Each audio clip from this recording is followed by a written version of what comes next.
Maka ancaman keamanan nasional jangka panjang jika ketidakadilan ini tetap dibiarkan. Jika pusat terus membiarkan mafia hutan dan tambang, lalu hadir terlambat saat bencana, maka wajar bila rakyat bertanya, negara ini melindungi siapa? Melindungi siapa?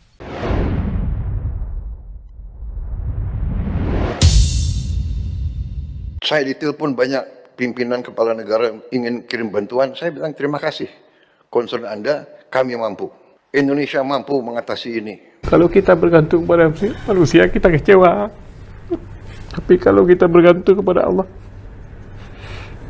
ya kita terima semua apa adanya gitu. Kita akan terima apa adanya. Ketika saya menyimak wawancara Mualim, dia katakan, oh biasa, tapi begitu mengatakan bagaimana dengan bencana nasional, dia menangis. Itulah seorang patriot sejati. Ketika rakyatnya susah, dia menangis. Karena apa? Rakyatnya susah, dia sebagai pemimpin tidak bisa berbuat apa-apa karena keterbatasan. Ingat, ini adalah bulan Desember. Anggaran Pemda sudah habis. Sedangkan Pemda pun transfer daerah dikurangi. Apa yang bisa dia buat? Ini adalah lebih dari tsunami. Karena ketika tsunami melanda Aceh, semuanya yang rusak adalah di pinggir pantai. Kita mudah memasukin semua tempat-tempat yang kena tsunami lewat laut. Tetapi ini sudah terpisah dan yang dikirim adalah kayu, bukan kayu yang di atas, tapi yang di bawah lumpur yang tebal. Dan ini menghilangkan semua yang dia miliki. Mau uang, mau sertifikat, mau tanah, segala macam, ternak hilang. Nyawa banyak, dan nyawa saya pikir lebih daripada 3.000 kalau dicari dengan benar. Dan dalam bencana, harusnya semua berpikir yang sangat utama, paling utama adalah korban bencana yang selamat menjadi fokus.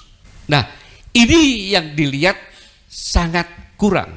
Ada yang teriak-teriak ingin ini dinyatakan bencana nasional. Kita sudah kerahkan, ini 3 provinsi dari 38 provinsi. Jadi situasi terkendali, saya monitor terus. Apa yang terjadi? Seolah-olah dengan buat jembatan, seolah dengan mengirim bantuan selesai. Tidak. Seharusnya masyarakat itu dikumpulkan dalam kelompok-kelompok tertentu, didata, didampingi, itu ada dapur umum. Kalau kita kasih beras, dia memasak pakai air apa? Pakai apa dia masak? Dibuatkan dapur umum. Di sebelah tempat penampungan ada tenda-tenda kesehatan darurat. Karena mereka fisiknya pasti terganggu, apalagi mentalnya. Ada juga merehabilitasi mentalnya dengan psikolog-psikolog. Dan mereka semuanya ini seperti orang-orang bayi. Mereka tidak bisa cari makan sendiri. Mereka harus disuapin. Mau kerja apa dia? Nggak ada kerjaan lagi. Hilang semuanya. Tempat kebunnya hilang. Disitulah peran pemerintah pusat harus benar-benar berpikir sampai ke arah situ. Ini warga kita sendiri. Dan pemerintah ada kan untuk rakyat. Kita belum bicara tentang tempat. Karena mereka ini harus pelan-pelan dibuatkan rumah layak huni sementara. Dari kayu kayak bedeng-bedeng, semua keluarganya berkumpul. Setelah itu, sambil itu, ada waktu tertentu bekerja secara mereka akan direhabilitasi. Dialokasi kemana? Karena rumah mereka juga bisa dipakai. Ingat, banjir bandang sekarang membawa lumpur, jadi tidak begitu kuat. Tetapi nanti setelah lumpur selesai, dia akan dengan kecepatan tinggi. Apabila hujan yang sama, apabila bangun di rumah itu lagi akan hilang. Maka pemerintah harus membuatkan relokasi. Ini perlu biasa, pemerintah daerah tidak akan kuat. Inilah yang menyebabkan krisis kepercayaan terhadap pemerintah pusat. Sentimen merdeka bukan sebab, melainkan akibat langsung dari kebijakan yang abai. Aceh tidak sedang minta izin untuk marah. Aceh sedang kelelahan untuk percaya. Audit dan cabut seluruh izin HPH dan tambang bermasalah. Tindak tegas pejabat yang terlibat tanpa pandang jabatan. Sekali lagi, Aceh tidak sedang bermimpi jadi negara lain, tapi sedang bertanya, apakah menjadi bagian Indonesia berarti harus terus-menerus menanggung ketidakadilan. Kalau ada di antara saudara-saudara yang dianugerahkan Tuhan punya pengaruh, entah itu kecil atau besar, dan punya kemampuan untuk berbicara panjang lebar, gunakanlah dengan bijak, bukan sebaliknya, memperumit. Jangan menggiring-giring seolah pemerintah tidak kerja. Dan saya tadi menyayangkan apa yang disampaikan Teddy Indrawijaya. Kok begitu sikap negara kepada rakyatnya? Alih-alih membangun narasi yang menyatukan, memberikan ucapan selamat walaupun bahasa lainnya nyindir ya, terima kasih terhadap influencer yang telah memberitahukan kekurangan kami. setidaknya kami akan tindak lanjuti. Tetapi alangkah baiknya sebelum disampaikan kepada publik, sampaikan dulu pada kami. Ini bahasa-bahasa pilihan yang bisa diambil, yang itu justru mengkonfirmasi negara hadir untuk menyerap apa yang menjadi aspirasi rakyatnya. Bukan langsung, waduh, seolah-olah kita dihadap-hadapkan. Enggak bisa sendiri. Rakyat nggak bisa menghadapi bencana ini sendiri, clear. Negara, pemerintah juga tidak bisa menghadapi masalah ini sendiri, clear. Ruh kepemimpinan ini nggak ada. Yang ada apa? Ingin manggul tapi disorot kamera, kemudian dipuja-puja, setelah itu di like, share, and comment. Luar biasa Bapak. Wah, terima kasih bantuannya. Habis itu foto, cekrek foto, cekrek. Pejabat pun ikut-ikutan latah seolah-olah ada wisata bencana dan tanpa malu tertangkap kamera. Makan enak, pakai rokok cerutu. Sakit kita ngelihatnya walaupun nggak ikut makan. Sebaliknya juga saya mohon jangan pejabat-pejabat tokoh-tokoh datang ke daerah bencana hanya untuk foto-foto dan untuk dianggap hadir. Ya, mohon sebaliknya kita tidak mau ada budaya wisata bencana. Jangan, kalau datang benar-benar harus ada tujuan untuk membantu. Dan tadi kalau dikatakan pembantu tidak bisa memilih, ya sudah, siapa yang memilih pembantu dipecat? Dia kan punya wewenang. Jangan kemudian hari ini sibuk mencari apologi atas berbagai ketidakmampuan atau setidaknya kekurangan, kemudian masyarakat diminta untuk permisi terhadap argumentasi itu. Pada saat yang sama yang di lapangan sudah menjerit. Saya kira Papua punya sumber energi yang sangat baik dan juga nanti kita berharap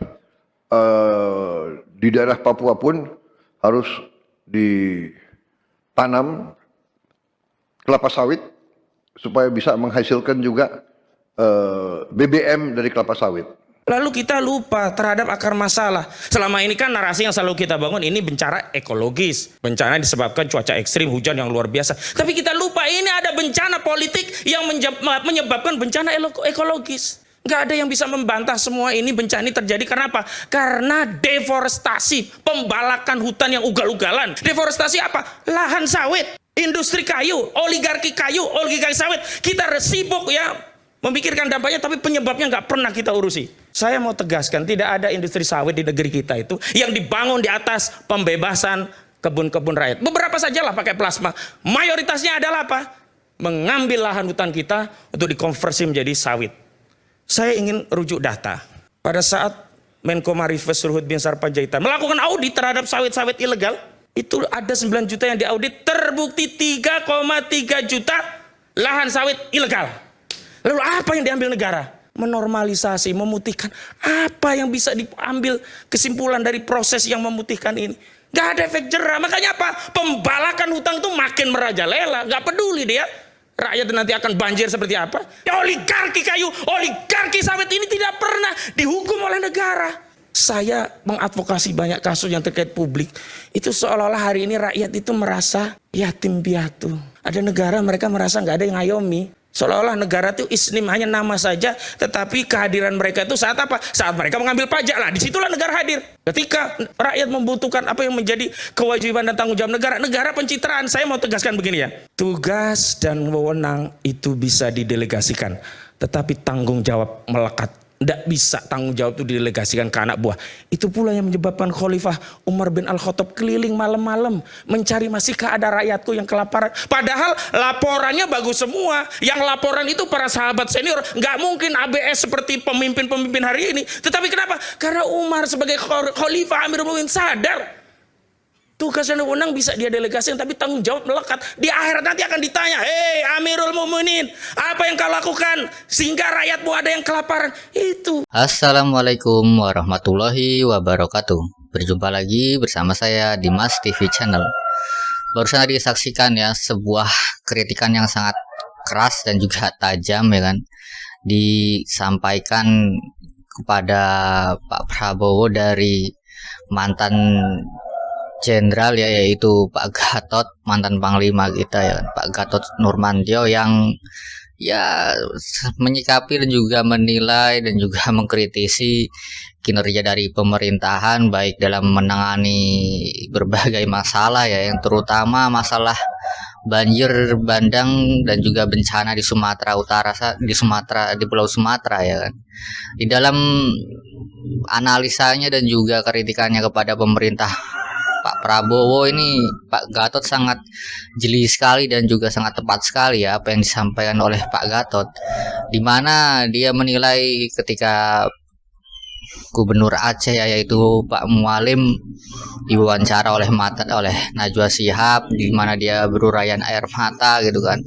Ya di situ Pak Gatot menilai itu adalah sebuah sikap yang sangat kesatria gitu. Itu adalah kesatria sejati, di mana seorang pemimpin ya, melihat rakyatnya kesusahan, tetapi dia sendiri pun tidak bisa berbuat apa-apa ya kan. Di mana di situ dijelaskan bahwa ya di bulan Desember ini kan anggaran buat daerah itu sudah dipotong, lalu juga sudah habis ya di bulan Desember ini. Jadi ya sangat kekurangan sekali lah dari segi dana gitu, dari pemimpin-pemimpin di daerah gitu kan, sehingga ya tidak bisa melakukan banyak hal lah, dan ya cukup sangat tergantung sekali dengan pemerintahan pusat gitu. Tetapi kan kita bisa melihat bagaimana istilahnya tanggapan dan juga respon dari pemerintah pusat kan sangat lamban sekali ya, dan itulah yang membuat Mualim merasa kecewa ya kan, lalu juga sampai berurai air mata gitu. Itu adalah sikap yang sangat kesatria sekali, di mana dia merasa sebagai pemimpin di daerah tetapi dia tidak bisa berbuat banyak ya kan, melihat rakyatnya sedang kesusahan seperti itu gitu loh, menghadapi bencana yang begitu dahsyatnya, dampaknya yang hingga saat ini juga belum bisa istilahnya ditanggapi dengan maksimal oleh pemerintah pusat gitu.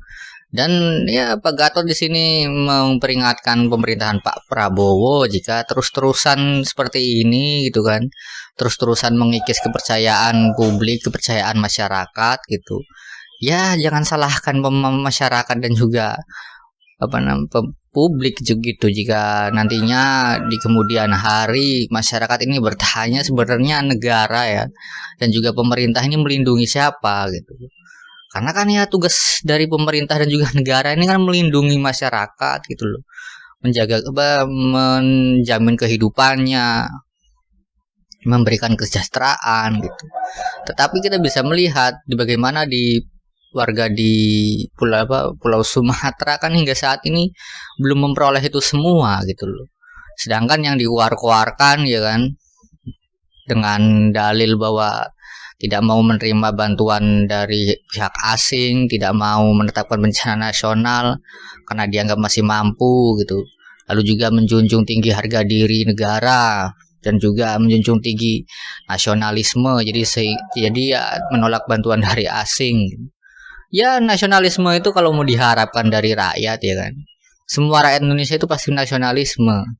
Tetapi balik lagi ketika rakyat sudah seperti mengalami ketidakadilan di Pulau Sumatera sana gitu kan, ketika dihadapi dengan bencana tetapi negara tampak lamban untuk menanganinya, untuk menyelesaikannya gitu kan, dan juga merasa ketidakadilan itu semakin menjadi-jadi, ya jangan mempertanyakan soal nasionalisme gitu loh. Berikan dulu keadilan gitu, baru nasionalisme itu akan tumbuh gitu. Dimanapun tempat ya, dari Sabang sampai Merauke ini ya tetaplah ya nomor satu itu ya keadilan sosial gitu loh, baru nasionalisme. Jangan harap ada nasionalisme jika keadilan itu tidak disebarkan, tidak diberikan, tidak ditumbuhkan gitu loh. Nggak usah ngomongin nasionalisme, itu sudah sudah mendarah daging lah. Semua rakyat Indonesia ini pasti masyarakat di Indonesia ya pasti juga nasionalismenya tinggi gitu. Tapi kan balik lagi, pemerintahnya mau nggak memberikan keadilan gitu, mampu tidak memberikan keadilan. Kalau rasa keadilan tidak dirasakan oleh seluruh rakyat Indonesia, ya jangan memaksakan untuk bersikap nasionalisme. Nasionalisme itu akan tumbuh jika keadilan itu terpenuhi. Mau memberikan keadilan saja tidak bisa, memenuhi rasa keadilan saja tidak mampu gitu loh. Mau memaksakan menumbuhkan rasa nasionalisme itu kan sangat aneh sekali gitu kan. Dan lagi pula ya nggak bisa dijadikan patokan dan juga ukuran lah ya. Walaupun yang berbicara adalah seorang presiden sekalipun gitu loh, yang mengatakan bahwa masih mampu, masih sanggup. Tetapi kan yang presiden kan nggak merasakan apa yang dirasakan oleh rakyat di Aceh sana. Memangnya rumahnya kebanjiran, harta bendanya hilang, keluarganya hilang, kan tidak gitu. Tidak bisa dijadikan patokan. Gak ada orang yang bisa mewakili perasaan dari rakyat Sumatera sana. Ya hanya mereka sendiri yang bisa menyampaikan dan juga mengeluarkan perasaan dan juga isi hatinya gitu loh. Yang mampu, yang boleh mengatakan mampu atau tidak mampu, masih sanggup atau tidak sanggup, itu ya rakyat Aceh sendiri. Seorang presiden pun menurut saya ya tidak bisa lah mengklaim seperti itu, menganggap masih mampu, masih kuat. Ya negara memang masih mampu, masih kuat gitu. Tetapi rakyat di Sumatera sana kan nggak ada yang tahu gitu. Sudah 2 minggu lebih loh, 3 minggu lebih. Sedangkan kita tahu kan, ya istilahnya secara rasional saja lah, ya tingkat cara survival manusia itu ya paling lama ya 7 hari gitu kan. Sedangkan ini sudah 3 minggu gitu loh. Maksimalnya manusia itu bisa survival selama 7 hari di dalam keadaan yang sangat terpuruk dan juga keadaan yang sangat buruk. Ini sudah lebih dari 3 minggu gitu loh. Ini sudah bukan lebih dari luar biasa lagi. Bayangin aja mau sampai kapan seperti ini gitu kan. Haruslah istilahnya ada kerendahan hati, ada ada sikap yang dermawan, sikap rendah hati lah dari pemimpin-pemimpin dan juga pengambil-pengambil kebijakan gitu loh. Janganlah sering meninggikan ego ya kan, mementingkan kepentingan pribadi gitu loh, ingin menjaga harkat dan martabatnya sendiri gitu kan, tetapi tidak melihat kondisi rakyatnya seperti apa gitu. Ya boleh saja mau menjaga harga diri bangsa gitu kan, tetapi ya dilihat-lihat dulu situasinya. Rakyat di Sumatera sana itu kan sudah menjerit, setiap ada hujan khawatir banjir datang lagi, setiap ada hujan di berbagai daerah kebanjiran lagi. Itu kan tidak bisa dibayangkan lah bagaimana hidup di tempat seperti itu kan, yang dimana ada hujan sedikit saja kita sudah merasa khawatir dan juga risau gitu. Itu kan nggak mungkin bisa dirasakan oleh orang-orang di pemerintahan pusat gitu loh. Harusnya ya berpikir yang sederhana seperti itulah. Jadi tidak meninggikan ego dan juga gengsi, sehingga tidak mau menetapkan ini sebagai bencana nasional, sehingga tidak mau menerima bantuan-bantuan dari negara asing gitu loh. Toh itu nggak akan menjatuhkan harga diri suatu bangsa, karena sudah pernah dilakukan oleh Indonesia ketika tsunami Aceh tahun 2004 yang dilakukan oleh Presiden SBY ya kan. Di situ negara kita martabatnya tidak jatuh, Presiden SBY pun martabatnya tidak jatuh. Jadi kenapa gitu loh harus takut sekali menetapkan sebagai bencana nasional? Padahal kan ini buat kepentingan bersama, buat kepentingan rakyat banyak.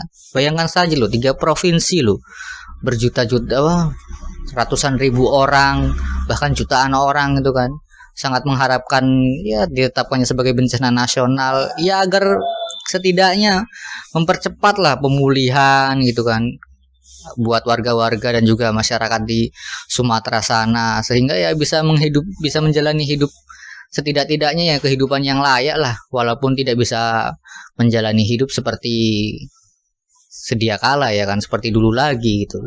Dan ini kan ya hal-hal seperti ini, hal-hal kecil-kecil seperti ini, keresahan-keresahan kecil dari masyarakat ya kan, dari para pengamat gitu loh. Masukan-masukan ini ya harusnya ya diterima gitu kan, dipikirkan juga. Jangan malah seperti antipati, tidak mau menerima kritikan, malah melontarkan kata-kata bahwa orang pintar lu cuma bisa ngeritik, hanya bisa ngomong, nggak bisa buat jembatan segala macam. Ini kan di sini kan menunjukkan bahwa pemerintahan ini sangat anti kritik sekali ya, sangat tidak bisa disenggol, tidak bisa dikomentari gitu kan.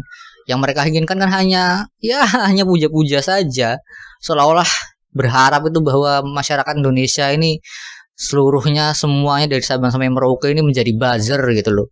Entah itu benar entah itu salah pemerintahannya, yang penting dipuja-puji, didukung-dukung. Kan nggak seperti itu.